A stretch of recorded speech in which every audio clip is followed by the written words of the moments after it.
So there were a couple of questions in the chat, but also given the time, I assume if someone wants to pose questions themselves, we still can manage that. I think Reinhold was quite ambitious at the beginning to participate. So let's cover the few questions and then we can see how much time we have. So I will actually just answer one question at the beginning, which was on my presentation. About why educating the farmers regarding the ecological benefits of the agro-ecological practices themselves. And of course, you're absolutely right. This is certainly a central element as well. It was maybe a little bit disappeared in trying to get all the information down to 10 minutes, but it's definitely part of it. So we just discussed it a lot in the case study that, for instance, such topics are often not discussed when in farmer schools or directly at the beginning of farmers' educations, and this has to be improved. But on the other side, we could also see that, of course, often farmers know these benefits already, but as we could see in our results, the measures are still often quite expensive, and also sometimes there's simply no market for it. So the farmer knows that, I don't know, legumes or something would be very good for his soil, but still they cost money, and for some things there are no markets or no further processing infrastructure in the case study. So still, it's definitely a part, but also not the only part, of course. And then in the chat, one topic which came up quite often is the topic of reduced tillage. So Tanya, for instance, thank you for your question. Tanya would like to hear more about how to advise organic farms to implement reduced tillage, because given the issue of glyphosate, it's not very easy to implement it on organic farming, and therefore often not done. And in the same direction, question is of how are no-tillage practices promoted to farmers in light of potential glyphosate ban in the EU. So, well, I continue from the German side. It is certainly a problem because they still use glyphosate and they are all conventional. But maybe Katalin from the Hungarian side, but also Jan from the Swiss side can dig a little bit deeper into these issues. Maybe I can jump in here. Well, in the Hungarian case study, we weren't focusing on organic farms at all, but certainly glyphosate is an issue that always comes up when it comes to soil conservation farming. Well, our farmers tell that it's part of the technology, and the currently available substitutes are really not economic to use. So further research should be put into finding alternatives, because overall, the farmers argue that the overall benefits, both in terms of well, environmental benefits, because of the soil structure develops and the soil biota still is supported much better than with conventional farming. So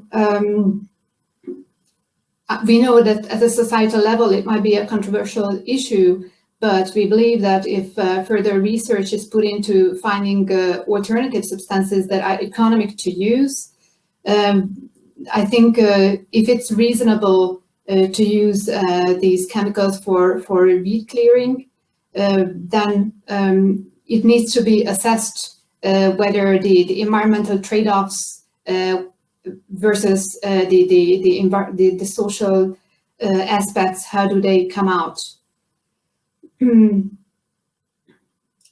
So that's what perhaps I can tell, and I think just to finish with what Tanya was addressing, how no-till farming will be promoted in the upcoming financial period in Hungary. Well, in the Hungarian case study, the Ministry of Agriculture, the strategic CAP planning department colleagues, they were active participants to following up all our case study and co-creating in it. So they were really happy that we made these in-depth studies, both in terms of social network analysis and all the other details, so they could use our study in the planning process of for the new CAP strategic plans. And now it seems that agroecology will be a very important part and mainly addressed through the eco schemes. And certainly, since the arable farming is a dominant land use in Hungary, that will have important impacts at a territorial level.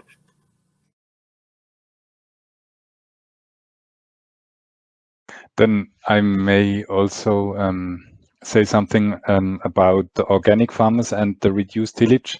Actually, that was not in the focus of our case study. So when we saw these results that rather organic farmers are applying reduced tillage, we were also a little bit surprised because it's not an intuitive pattern.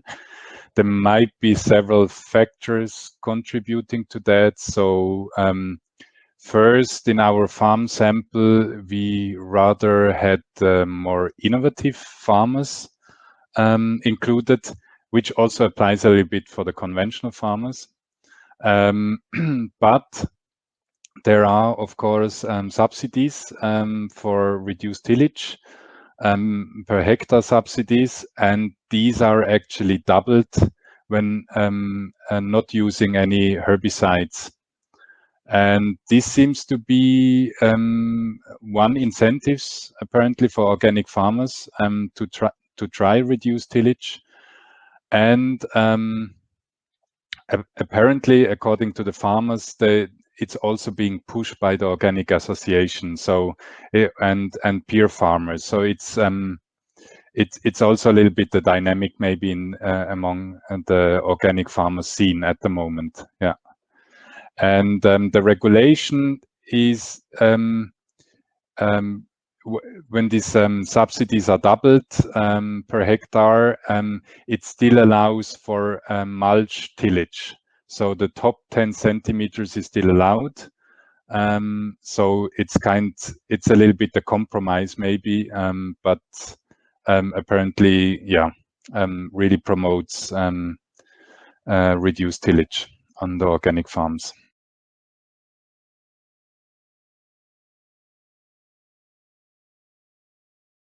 So here's the slightly expected question by Reinhold on what we have done to build trust between the different actors, and if we have discussed the subject openly.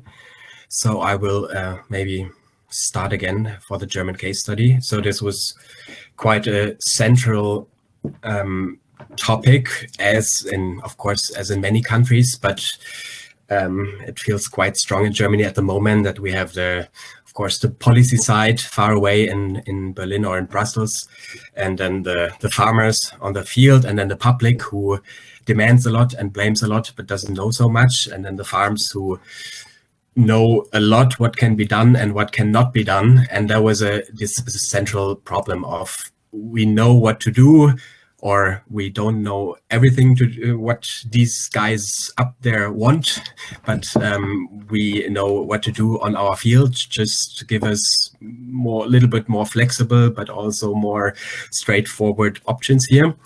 So, and this is one part which was seen by all different actors as the central solution, that what we refer to as the local network manager or a trusted intermediary is very much required, which has exactly the role of enhancing the trust between these different actors. So it's quite a difficult role, I have to admit, because he needs to be somehow be very good in the farming business and ideally knows the farmers, therefore ideally be a farmer in the region, but also have this more political angle. So exactly, so we couldn't solve or build up the trust apart from maybe our workshops and the actors who were involved in there, but it was seen as a thing which needs to do, and the solution was to work on that, for instance, by adding another intermediary.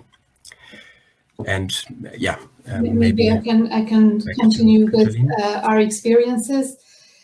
Yeah, trust is really a critical issue, and social capital in particular in Hungary in general, but also among farmers. So I mentioned in my presentation that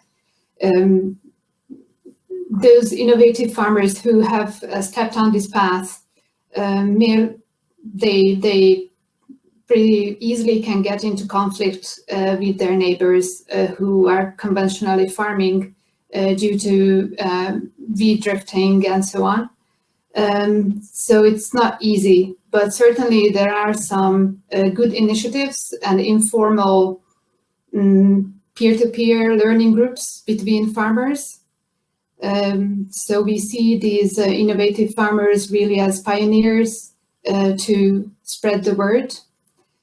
At the end of our case study period, we organized a nationwide stakeholder conference on soil conservation farming, and we were very astonished that a lot of people registered, and there was a really good discussion. So certainly this topic is really getting ahead, both in terms of research, but also on the farmers' side. We have also participated in one of our innovative farmers' field days. He is organizing to show his experiments to the other farmers, and it's really popular. So these innovative farmers might still be kind of scattered around the country, but there is interest, and the farmers are really curious to learn about their fellow counterparts on these new technologies. Maybe I just want to add, trust has been the central theme in our case study. I think we conducted our research in a politically very tense atmosphere, where basically NGOs fought in courts against the local administration and vice versa. And did we manage to build up more trust between those actors? I think at least with the platform meetings, we somehow contributed to an exchange which may have not happened otherwise. But certainly there's still a lot of trust to build up between the actors. And interestingly, not only between like farmers and NGOs, but also within the farmers community. We heard that trust is really an issue, especially when, for example, innovative farmers showcase their examples. They often receive, or not often, but they receive very critical comments from their peers, and there is envy, and so also there among farmers, it's a critical issue, yeah. All right, thank you very much. Thank you also for the questions. I think we have to stop here now because we ran out of time. There are 2 more questions. I invite you to put them in the case study chat maybe, or and we can discuss them later on. So Gerald turned on his microphone, so I expect some wise words at the very end. No, not sure about wise words. First of all, thanks a lot for the presentations and also for the questions and discussions. You're quite right. We have planned now half an hour break. Maybe if I just quickly, I don't want to cut away too much from the break, but just a couple of points on on the remaining questions, maybe on the trust issue. I think conceptually, because there was a question on if it was part of the concept or if it was part of, more like a result of the process. And I think in a way it was both, because conceptually, of course, it's part of the analysis, the framework that we had used in order to analyze how enhanced cooperation can basically promote transitions. But we didn't enter the discussions, I think, across the case studies with the multi-actor platforms, indicating that this is about trust. So the issue of trust and the problems with missing trust is something that came from, I think, from the actors in the platforms. So it's in a way both that I think we can say here. And maybe very quickly on, there's a very challenging question on the combination of solutions, I think, that Christian is asking for on the economic advantages and how to address that. I think teaching farmers and will not be enough. I think it's exactly that kind of combination of the different key barriers that in a way need to be addressed within a kind of strategy. So there is the educational part, I think, that came out quite strongly, also that can build on existing programs like the school programs, for example, in Lower Saxony and so on, also with vocational schools. But there's also the economic aspect of the value added creation and I think something that also came up in at least some of the discussions. Of course, there's also the mandatory part of raising the bar for, let's say, the regulatory drivers that play a role here. So it's quite a combination of different aspects. It's like a puzzle that needs to be put together. And I think the fourth element here is the consumer side, the consumer, engaging the consumer, raising awareness, and in a way educating or informing the consumer there as well. So I think it's those kind of combinations that play a role there. But sorry, I didn't mean to interfere too much. So exactly, and to put that puzzle together, I think this is then where the local context comes into play again, because the emphasis on the different puzzle pieces will be quite different, I think, depending on the system.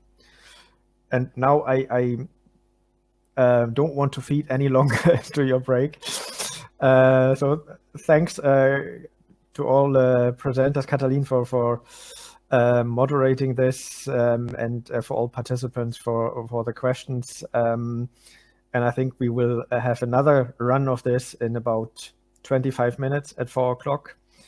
So at 4 o'clock, we will continue with the sessions again, and the participants feel free to choose the session you would like to visit for that. Now I switch off my camera again, my microphone, and I leave the last word to you, Katalin. Sorry. Okay, thank you, Gerhard, for this summary. Well, I just wanted to add one comment, perhaps, that for clarification, that we will be doing the same presentation. So we actually would like to give the attendees the freedom to choose another session to attend to. This is why we planned this afternoon this way. Okay, also on my behalf, I would like to thank you all for participating at this session, also for the presenters and the moderating help. And I think it was a valuable discussion, and we hope to continue this kind of discussion in the chat booth, in the booth chat, sorry. So thanks a lot, and see you later in the plenary session. Bye.